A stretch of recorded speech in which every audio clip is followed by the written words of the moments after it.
Now, what about family structure, Tom? Again, I'm quoting you. Most black children were being raised in two-parent families in 1960. 30 years after the liberal welfare state, the great majority of black children were being raised by single parents. Yes. How does that, by the way, we should note that Patrick Moynihan publishes the Moynihan Report in 1965. Yes.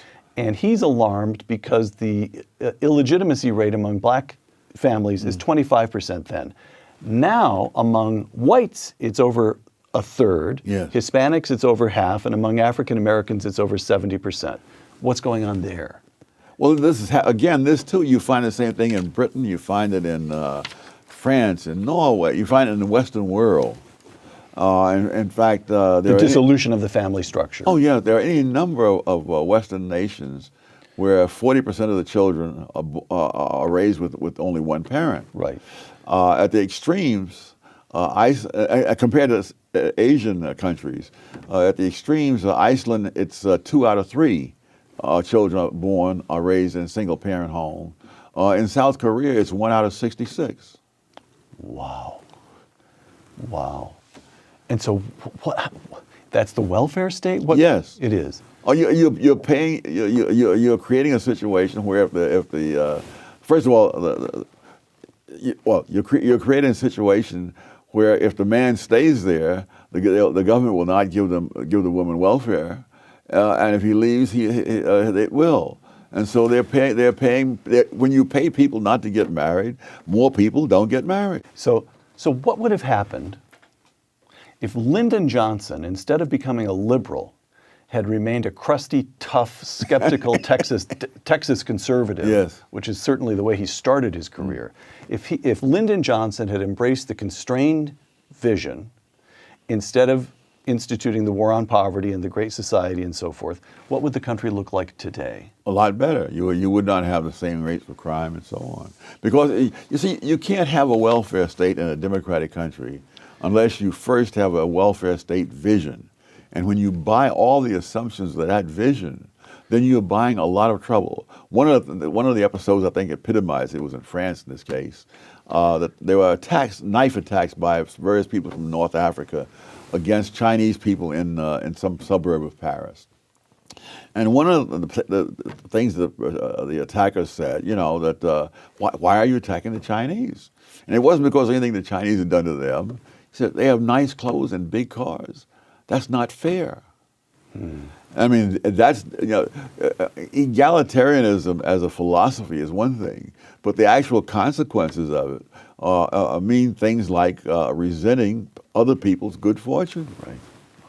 All right. So one response to the gap, again, I return to this gap between African Americans and other Americans, affirmative action. Yes. Which brings us back to your alma mater, Harvard. According to I'll never live it down. You'll never live it down, yes. You once told me that the principal benefit of a Harvard degree was never again having to be impressed by anybody who had a Harvard degree. Is that right? Absolutely. All right. So these are figures that were published in the Harvard Crimson, the student newspaper. In the Harvard class of 2019, these are the kids who will be graduating next June, the average SAT score for black students was 2149. By the way, these are all good scores, but for black students, 2149, white students, 2218, Asian students, 2300. Well, now that must be reasonable because it's taking place at Harvard, the seat of reason. Well, that wasn't quite how I described it when I was there. Affirmative action. Is that we ought not to be doing this? There are various laws and policies that benefit one group at the expense of another.